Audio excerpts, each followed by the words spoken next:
미투 운동이 전 사회적으로 번지고 있습니다. 그래서 저희 아나운서 공화국에서도 미투 운동 그리고 이 문제에 대해서 함께 고민해 보는 시간을 앞으로 계속 가지려고 합니다. 오늘 첫 시간인데요. 김보람 변호사님 모셨습니다. 김기덕 감독과 연출가 이윤택 사건 피해자들의 공동 변호를 맡고 계십니다. 안녕하세요. 네, 안녕하세요. 김보람 변호사입니다. 네, 안녕하세요. 네. 지금 그러면 공동 변호인단의 한 분이신 거죠? 예, 그렇습니다. 그 이윤택 그 피해자 지원하는 변호사들 같은 경우는 101명이 지금 모였거든요. 그래서 네. 그 중에 저는 한 명이라고 생각하시면 되겠습니다. 네. 그렇군요. 지금 굉장히 이 일들로 많이 바쁘실 것 같은데 네, 지난주에 또 PD수첩에서 김기덕 감독의 성폭력에 대해서 나갔잖아요. 네. 그 이후로 또 굉장히 많은 분들도 충격도 받으시고 네, 사회적 파장이 굉장히 큰데요. 예, 그 사람들이 굉장히 공분하고 있고 이전에 거장이다 뭐 아니면 김기덕 사건뿐 아니라 우리 사회에서 이렇게 존경받는다고 했던 사람들이 그 이면에 그리고 또 제일 나쁘다고 생각하는 부분이 이 권력형 성갑질 비슷하게 자기보다 훨씬 미약한 상태에 있는 피해자를 상대로 너무나 좀 악의적으로 가해진 성폭행들이 많아가지고 저희도 이번 일을 계기로 굉장히 공분하고 주변을 더 돌아보고 또 제보하고 싶다는 분들도 또 많이 이렇게 생기고 있습니다. 네, 제가 봤던 것 중에 굉장히 충격적이었던 거는 김기덕 감독뿐만 아니라 배우 조재현 씨. 네. 그러니까 어떻게 생각하면 이 두 분이 친분이 굉장히 있고, 그리고 이런 이 성폭력 사건에 있어서 계속 같이 연루돼 있는 그런 느낌을 받았거든요. 네, 오랜 기간 동안 두 분이 함께하면서 저희도 그때 사건을 했을 때 조재현 씨 얘기도 잠깐 나오긴 나왔었는데 저희가 뭐 피해자 진술 그 조재현 씨까지 고소하거나 뭐 참고인으로 해달라고 하고 뭐 적극적으로 그렇게까지 하진 않았는데 저희도 이제 방송을 보고 조재현 씨가 그 저희 피해자뿐만 아니라 다른 피해자들하고도 또 연관이 되어 있구나 이런 부분에 방송이 되는 거 많이 놀랐고요. 그리고 피해 여배우들은 얼마나 무서웠을까요? 어리고 경력도 짧고 이런데 그 김기덕 감독은 영화계에서 완전 거장이고 조재현 씨 같은 경우는 영화 배우 중에서 굉장히 선배 배우고 되게 인정받는 배우 아닙니까? 그래서 그래서 더 거부하는 게 얼마나 힘들었을까? 그 둘이 되게 뜻이 맞았다 그러면 그 피해 여배우 입장에서는 굉장히 공포에 질릴 수 있었겠다라고 저는 생각이 듭니다. 그러니까 그 피해 여배우는 그 PD수첩에 의하면 감독과 조재현 씨와 심지어 조재현 씨의 매니저에게까지 번갈아 가면서 그리고 서로 경쟁하듯이 성폭행을 그렇게 했다는 거죠. 시도가 아니라 했다는 매니저는 시도를 했는데 매니저는 시도를 김기덕 감독이 해주지 그랬어 뭐 이렇게 얘기를 했다 그러기도 하고 저희가 그렇게 이입을 해보면 굉장히 큰 회사에 뭐 회장님이랑 사장님이 여직원한테 그렇게 번갈아가면서 하는 거랑 그렇게 다르지 않거든요. 그래서 그냥 나오면 되지 이렇게 얘기하지만 그게 쉬울까요? 생계가 걸려있고 영화배우나 이제 배우들은 그거에 인생을 걸고 그렇게 준비를 하는데 얼마나 많이 고민을 하고 그리고 그 문학에도 그렇고 저희도 이런 사건을 접하면서 느끼는데 이게 문학에도 굉장히 어떻게 보면 위계질서가 되게 중요하고 그 자신을 캐스팅하고 생사 여탈권을 쥐는 사람 그리고 한참 선배 이럴 때 노라는 말을 편하게 할 수 있는 분위기가 딸은 절대 아니고 그러니까 우리 사회에서 여러분들이 생각하는 회사 다닐 때 싫으면 내가 그만두면 되지 그거보다는 훨씬 어려운 분위기에 있다는 거를 좀 저도 알고 되게 놀랐거든요. 그래서 그 피해 여배우들이 참 많이 가슴 아팠을 것 같습니다. 그리고 정말 힘겨운 시간들을 그래서 제가 마음이 되게 아팠던 게 저는 이렇게 어둠 속에서 살고 생과 사를 이렇게 오고 가면서 이렇게 고민하는데 이렇게 그 사람들만 왜 이렇게 잘 살고 또 후배들이 당할지도 모른다 이렇게 얘기를 하시는 거 보고 저도 마음이 되게 아팠거든요. 그래서 실제로 이 방송을 보고 저희 피해자분은 저희는 이제 걱정을 했어요. 이게 보도가 너무 지금 너무 세지 않나 그래서 걱정도 좀 했는데 피해자분이 말씀하시고 이제 후회하시지 않을까 했는데 약간 그 후회하시는 면도 있지만 그래도 본인도 이 방송을 통해서 위로받고 치유받고 많은 사람들이 나를 지지해주고 있구나 그리고 내가 억울하게 당하고 가슴 아파하는 거에 좀 공감해 주시구나 이걸로 좀 위로를 받은 면도 있다고 합니다. 그래서 전 보면서 얼마나 이게 만연했을까 되게 당연하게 생각했을 거고 그 사람 불러서 만약에 그런 네가 뭐 그런 몸을 주지 않으면 뭐 그런 자리를 줄 수 없다 뭐 그런 뉘앙스의 말들은 뭐 수도 없이 했을 것 같다. 그동안 묻혀져 있었을 뿐이지. 가슴이 아팠던 게 그 선배한테 도움을 요청했는데 여자 선배한테 영화판이 다 그래, 영화계가 그래 이렇게 얘기를 했다는 게 방송에 나왔어요. 맞아요. 그래서 제가 그게 너무 마음이 아프면서 그렇게 어린 친구들이 얼마나 절망했을까.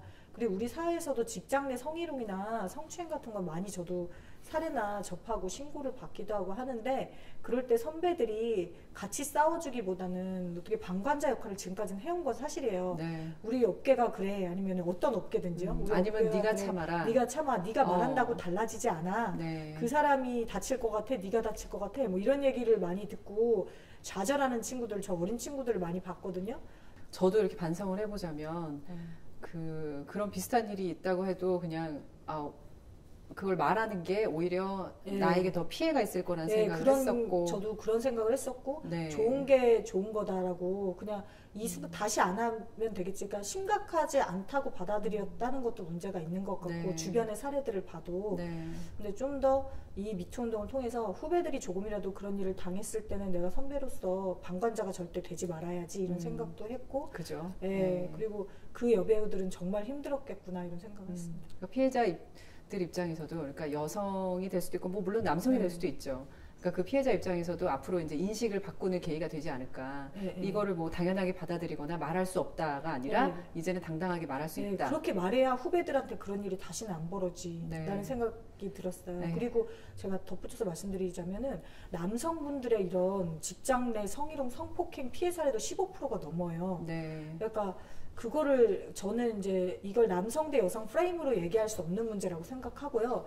여자가 많은 직장에서는 그 어찌 보면 성희롱 성폭력은 그 집단의 그 권력을 어디에서 쥐고 있느냐 하더라고요. 본질을 오랫동안 이제 사례들을 보니까. 근데 오히려 그리고 남자분들이 용기를 못 내게 만드는 분위기도 있어요. 남자가 쪼잔하게 뭐 이런 식으로 그런 걸 말하냐. 창피하다. 뭐, 창피하다. 자존심 상한다. 너도 좋았던 거 아니야. 뭐 이런 식으로 2차 피해를 강한 사례들도 많아요. 그래서 이 건 이후에도 미투로 저희가 남자분들이 피해 사례를 조심스럽게 녹화하는 경우들도 있거든요. 그래요. 그러니까 이제는 여자분들 사회 진출도 많기 때문에 이런 부분도 여자분들도 나는 아니겠지 이렇게 생각하지 마시고 그런 부분도 좀 주의를 해주셨어요. 그러니까요. 네. 그래서 이 미투 운동이 남자와 여자의 싸움이 아니라 권력 구조, 맞습니다. 권력을 가진 사람과 그렇지 않은 사람의 싸움이다라는 얘기가 있는데 굉장히 와닿더라고요. 네, 권력형 저는 성적 갑질이라고 생각하거든요.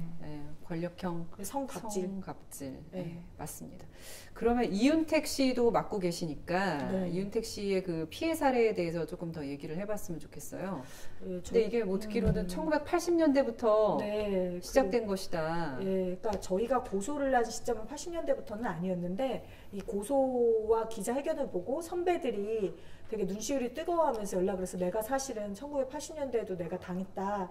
너희들이 필요하다면 내가 도움을 주고 싶다. 이게 딱 뭐 고소해가지고 처벌 뭐 이 정도까지는 아니라도 나도 당했다. 그때야말로 정말 얘기하기 장난 아니었을 것이고 정말 얘기하기 힘들지 않았겠어요. 네, 그 동안에 그때의 사회 분위기는. 근데 1980년대부터 했는데 지금 30몇 년이 넘었지 않습니까? 그럼 가슴에 얼마나 담아두고 있었다는 거잖아요.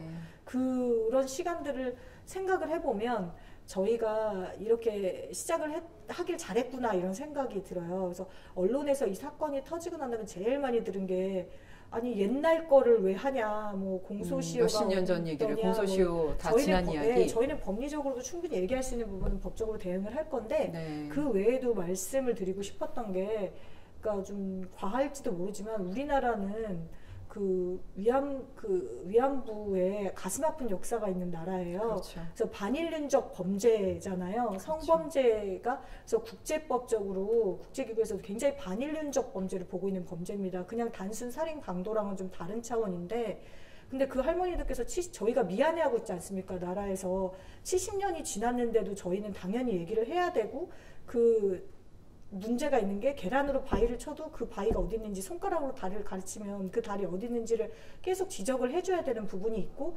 우리나라에서부터 그걸 공소시효니 고소기간이니 이런 걸로 묶어서 이제 너희 시간 지났으니까 말하지 마 이게 바람직할지 저희는 의문이었고요. 그래서 여기저기를 상담하다 오셔가지고 저희도 될까요? 이렇게 오시는데 왜 이렇게 오래 지나서 오셨어요? 할 게 아니라 그 시간 동안 얼마나 고민하다 왔을까를 한번 생각을 해야 될 거라고 생각을 하고 또 잊으려고 많이 노력했겠지만 네. 그게 아마 어렵지 않았을까. 그래서 저 선배님 같은 경우 17년 만에 오신 분도 계시고요. 네. 그리고 막 생각보다 그 피해 사례들이 옛날 것도 그 시간 속에 멈춰져 있는 분들이 많아요. 근데 그게 절대 안 된다. 왜 이제 말했냐. 피해자들 기자회견, 이은택 씨 피해자 기자회견 할 때 네. 피해자가 한 말이 그거였잖아요. 왜 이제야 말하냐고 묻지 말고 이제라도 말해줘서 다행이라고 말해주시면 안 되냐고. 맞아요. 그래서 저도 되게 그때 마음이 아팠거든요. 네. 그래서, 예. 진짜 눈물의 기자회견을 네. 하시더라고요. 근데 이은택 씨 같은 경우는 이게 무슨 성추행, 성범죄 이런 게 뭐 네. 경중을 그렇게 따지기 좀 어려울 수도 있지만 네. 다 이건 좋은 건 나쁜 거니까요. 네. 근데 이렇게 몇십 년 동안 정말 수많은 여성 네, 피해자들을 네. 이렇게 양산했다는 거는 저는 정말 이건 죄질이 무겁다고 생각하거든요. 네. 그러니까 뭐 안마하는 거는 뭐 일상이었는데 네, 그리고 그 안마가 사람들이 생각하는 그런 언론에도 보도됐지만 저희가 단순 안마가 참아는 아니라 다른 말을 못합니다. 왜냐하면 저희가 일단 맡은 다음에 그 수사기관에서 진술해야 될 부분들이 있고 수사 비밀에 속하는 부분에서 다른 말씀 못 드리는데 언론에 보도된 것만 인용해서 말씀드려도 그 안마를 빙자한 본인의 그런 추행을 그렇게 성적 시킨다든지 욕구를 만족시키는 성적인 안마를 시킨다든지 아니면은 발성 연습을 빙자해서 뭐 여자들의 주요 부위에다가 젓가락을 꽂게 한다든지 그게 발성하고 상관이 뭐 있다고 생각을 그렇게 그 당시에 말을 했다고 피해자들이 그 젓가락을 이용했다는 것은 정말 저는 그건 정말 충격적이더라고요. 네, 피해자 저희 사회 일반에서 굉장히 충격을 받았어요. 저도 그거를 보고 굉장히 충격을 받았었거든요. 네. 이게 처음에는 뭐 그냥 단순하게 조금씩 시작이 됐었겠지만 네.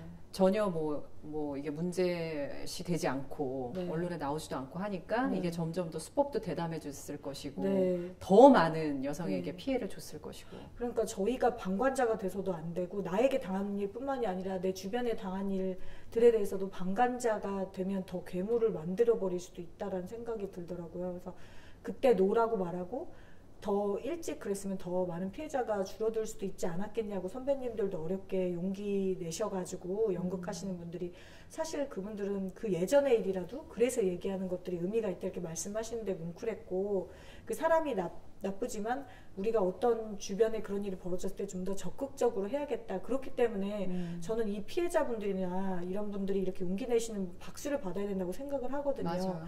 근데 지금 연극, 뮤지컬 이런 관련 사이트에서 연희당 거리패 출신이라는 이유로 채용 안 쓰겠다 뭐 이렇게 얘기를 한대요. 캐스팅에서 제외하겠다. 골치 아파 뭐 이렇게 남자나 여자나 다요? 남자나 여자나 다 안 쓰겠다. 이런 얘기가 굉장히 공공연히 돌고 있다고 해요.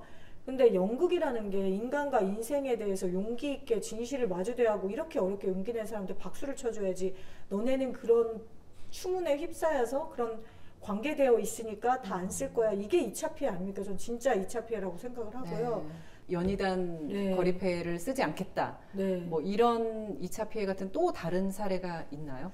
그러니까 뭐 일단 2차 피해에 대해서도 언론에 되게 보도가 되고 있는데 뭐 그렇게 얘기를 어렵게 용기를 냈는데 신상에 대해서 가족들까지 뭐 이렇게 알아보려고 하는 사람들도 있고 댓글이나 일반적으로 성폭력 사건이 그렇습니다.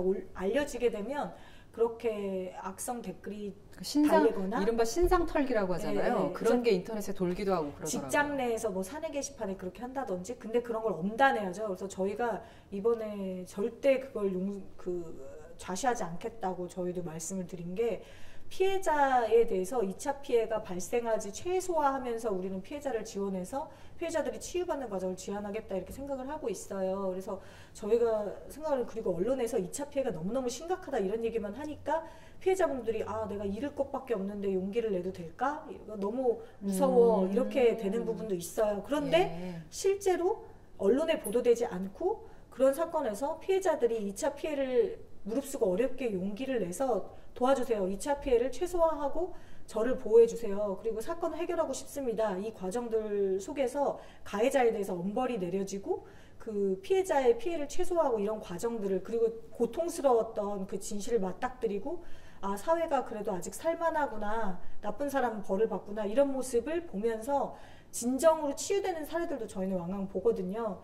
그래서 언론에서도 2차 피해를 우려하는 것은 좋은데 2차 피해를 하면 이렇게 벌을 받는다. 내지는 이런 페널티가 있다. 그리고 이렇게 되는 게 오히려 그 성폭력 범죄를 더 양산하는 지름길이다. 당신이 이렇게 하는 게 그런 보도 쪽으로 가는 게 좋을 것 같고 저희는 2차 피해가 심하다 이렇게 피해자는 정말 이런 피해를 입는다 이렇게만 하면 피해자분들이 용기를 내기 더 어렵게 만드는 부분이라고 생각을 합니다. 그래서 그 부분도 저희는 좀 당부를 드리고 싶은 부분이에요. 네. 그러면 그 성추행이나 성폭행이나 이런 성폭력을 당했을 때 사실은 지금까지도 그 신고센터들이 네. 좀 다 있었잖아요. 예. 근데 그 일단은 그 신고센터에 전화하는 것도 용기가 좀 안 나기도 예, 하고 예. 신고센터에 전화하면 본인이 생각하는 것처럼 그렇게 수사가 뭐 이루어진다든지 하지 않는 경우들이 많이 있었다고 들었어요. 네. PD수첩에서도 예, 그때 뭐 전화를 했더니 네. 뭐 예를 들어 뭐 증거가 있느냐, 뭐 수사하기가 쉽지 않다. 뭐 이런 이야기를 듣는다든지 그 제대로 운영되지 않고 있었다는 얘기를 들었는데 그 이유가 뭘까요? 신고센터들은 굉장히 많은데요. 네. 일단 그 재정적 지원도 미비하고요. 너무 근로조건도 열악하다 보니까 상담하시는 분들이 굉장히 많이 바뀌기도 하고요. 그리고 정부 차원에서도 적극적인 지원을 한다든지 상담원들에 대한 적극적인 교육이나 관리가 다소 미흡한 것도 사실입니다. 그러다 보니까 피해자들이 진짜 어렵게 용기를 내서 상담을 받거나 이렇게 전화를 하거나 이랬는데 부정적인 말을 들었을 때 PD수첩에서도 그 피해자가 마음이 무너지는 것 같았다고 얘기를 하시더라고요. 내가 더 이상 어떤 방법이 없구나 이런 생각하셨다고 했는데 저희가 각자 생업에 종사하는 다른 변호사들이 이번에 뜻을 모았어요. 우리가 이걸 보고 두고 볼 거냐. 그래서 그런 사건들을 많이 하신 이명숙 변호사님이라고 계신데 네, 그분을 네. 그 필두로 해서 이제 여자 변호사, 남자 변호사들이 다 뜻을 합쳐서 여성아동 인권센터를 만들었습니다. 네. 그래서 저희도 저희 통해서도 그렇게 지원 요청하시면 저희가 여건이 허락하는 한 적극적으로 도와드릴 거고요. 그리고 국가적 차원에서도 센터 하나 더 만드는 게 중요한 게 아니라 지금 있는 센터들을 잘 관리해 주셨으면 좋겠고 피해자들이 이렇게 연락 왔을 때 좀 매뉴얼을 만들어서 어렵습니다. 안 됩니다. 뭐 이런 식으로 딱 잘라서 하는 게 아니라 좀 더 심도 깊게 같이 고민해보고 이럴 수 있는 근데 그 과정에서 이제 상담하러 왔잖아요. 그 네. 과정에서 예를 들어 100% 기억에 의존하는 것이고 네. 뭐 예를 들어 뭐 녹음을 했다든지 네. 영상을 뭐 녹화를 했다든지 네. 하면은 결정적 증거가 되겠지만 그런 게 하나도 없다. 나는 너무 신고하고 싶지만 그런 게 하나도 없다 하는 사람들도 다 용기를 내서 해도 이게 법정에서 승소할 확률이 있는 건가요? 그러니까 성범죄 특성이요. 다른 범죄에 비해서 둘만 있을 때 그리고 은밀하게 이루어지지 않습니까? 그렇죠. 그렇기 때문에 뭐 우리가 뭘 한다, 녹음을 해놓는다든지 아니면은 그 영상을 남긴다든지 증거를 남기는 게 오히려 이상한 범죄입니다. 그렇죠. 그걸 모르고 또 그렇게 될지 모르고 벌어지는 맞아요. 범죄이기 때문에 네. 그 특수성을 수사기관에서도 알고 있어요. 네. 그래서 진술의 신빙성이 있다면 그거를 좀 진술의 신빙성을 뒷받침하는 것을 피해자의 진술을 들어보면서 변호사들이 그 증거가 어떤 게 있을까 좀 더 고민을 해보고 찾아나가는 과정을 적극적으로 지원하는 거고요. 그 안희정 전 지사 같은 경우에도 네. 관계는 있었지만 네. 그건 성폭력은 아니었다. 네. 이렇게 또 주장을 하잖아요. 네, 지금 미투 운동에 나온 그 피의자로 지목이 되는 가해자분들이 제일 많이 하시는 말씀이죠. 그렇죠. 네, 이 행위는 있었으나 합의에 의한 것이었다. 내지는 그런 고의는 없었다. 이런 네. 얘기를 많이 하시죠. 그런 관계를 어떻게 이거를 근데 전후에 실제 수사를 들어가 보면 전후에 주고받았던 메시지나 이런 주변 사람들의 진술이나 아니면 경우에 따라서는 거짓말 탐지기 조사도 하기도 하고 하는데요. 이게 이 안지사 사건이 그렇다는 게 아니라 일반적인 네. 성범죄 의견이 엇갈릴 때는 그렇게 하는데 아무래도 진실한 진술을 하는 사람들이 진술이 일관성 있고 신빙성 있기 마련이거든요. 그래서 수사기관에서도 결국 진술밖에 안 남았을 때는 양측의 진술의 신빙성을 보다 고민을 깊게 하게 될 겁니다. 그래서 진술을 이렇게 좀 무리하지 않게 솔직하게 기억나는 대로 진술을 하시면 그런 진실은 밝혀질 수 있을 것이라고 봅니다. 네. 그럼 이 김기덕 씨 건이나 이윤택 씨 건 같은 경우에는 네. 이분들이 법정에 섰을 때 뭐 예상이지만 네. 어떻게 될 것 같으세요? 저희도 예상을 많이 물어보시는데요. 예. 저희는 이제 일단 변호사들의 의지가 강하고 피해자들의 의지 또한 강합니다. 그리고 수사기관의 의지도 그 어떤 때보다 강하다고 생각을 하기 때문에 이렇게 저희가 열심히 하면 저는 충분히 구속도 가능하다고 저희는 네. 생각을 하고 있습니다. 정부나 국회가 그래도 지금 많은 법안들이 발의되고 있고 네. 정부에서도 지금 많은 일들을 하려고 네. 노력하고 있잖아요. 미투 운동을 네. 위해서. 보시면서 어떤 부분이 부족하다, 어떤 부분을 더 해야 된다 이런 거 생각하시는 거 있나요? 저희가 생각할 때 되게 아쉬운 게 네. 이런 사건이 큰 사건이 벌어지면 제일 많이 하는 게 형량을 올려라, 성범죄 형량을 올려라, 그리고 공소시효를 연장하자 이런 얘기가, 그리고 법안을 특별법을 만들자 이 얘기가 제일 많이 나와요. 근데 저희가 좀 안타까운 거는 첫 번째로 성범죄 형량이 작아가지고 지금 범죄가 일어나는 거라기보다는 네. 오히려 형량이 너무 무거우니까 검찰이나 법원에서 더 관용적인 태도를 취하는 역으로 그런 경우들이 있어요. 이렇게 엄청난 형량이 있는데 이 정도 범죄에 이렇게까지 더 관용적으로 할 수 있는 부분이 생겨버리는 거예요. 그래서 양형 기준이 엄격해지는 게 저는 법정형이 올라가는 게 중요한 게 아니라 네. 실제 법원 내부에 양형 기준이 올라가는 게 중요하다 생각을 하고요. 그리고 공소시효를 연장한다 하는데요. 네. 근데 진짜 우리나라에서는, 미국은 20개 주에서 공소시효가 없어요. 성범죄, 성폭력 범죄에서는. 그리고 UN 그 차별 철폐위원회 이런 쪽에서도, 여성차별 철폐위원회에서도 우리나라 여성가족부 장관에게 권고한 사항이 성폭력 범죄에 대해서 공소시효를 폐지하라 이런 네. 얘기들이 있거든요. 그리고 저희도 현업에서 일하다 보면 정말 오랫동안 가슴에 묻어놨던 얘기를 해도 공소시효가 있어서 처벌을 못하는 부분들이 있고, 그렇죠. 네, 그런 부분들을 생각했을 때도 30년, 그래도 외국에서는 공소시효 있는 나라도 성폭력 범죄는 30년 이상도 많거든요. 지금 현재 우리나라는 몇 년이죠? 우리나라는 건건이 다 다른데요. 10년에서 15년이면 다 도과를 시키는 경우들이 굉장히 많아요. 미성년일 때는 이제 성년이 됐을 때로부터 기산을 하긴 하는데요. 그래서 지금 이제 점점 연장하는 추세로 기산점도 그렇고 늘리는 추세이지만 저희는 이번 기회에 완전히 폐지를 바라고요. 예. 그리고 법률안도 그런 사태가 벌어지면, 최근에 이윤택 사건 벌어지고 난 다음에 그냥 당끼리 이렇게 얘기를 해서 몇 주 안에 법안을 만들자 이런 얘기가 나오는 거 보고 저희가 굉장히 놀랐거든요. 네. 성폭력 범죄나 그걸 막기 위한 거는 그냥 처벌만 강력하게 해야 된다고 둔 게 아니라 좀 섬세하게 접근을 해야 되는 영역인데, 저희가 원하는 거는 충분한 연구를 거쳐서 아웃소싱도 주고 한 1년 정도 시간을 가지고 초당적으로 협력을 해서, 그리고 강간죄에 대해서도 유엔에서도 권고하는 거는, 저희가 힘든 게 강간죄를 폭행 협박으로 반항을 억압하거나 불가능할 정도가 돼야 강간인 거예요. 지금 현재 법규상. 예. 근데 그 폭행 협박으로 반항을 억압해서 도저히 반항이 불가능할 정도라는 것은 우리 사회에서 아직도, 저는 그렇게 생각을 해요. 개인적으로 조선시대 은장도 차고 다니면서 그 정도로 반항을 해야 반항이라고 봐주는 것인지, 그러니까 유엔에서 권고하는 동의하지 않는 성관계, 합의되지 않은 성관계를 강간으로 하는 것이 좋지 않겠냐, 이런 것을 우리나라에 권유한 것으로 알고 있거든요. 그런 사회적인 논의도 활발해질 수 있기를 저희는 바라고 있습니다. 네.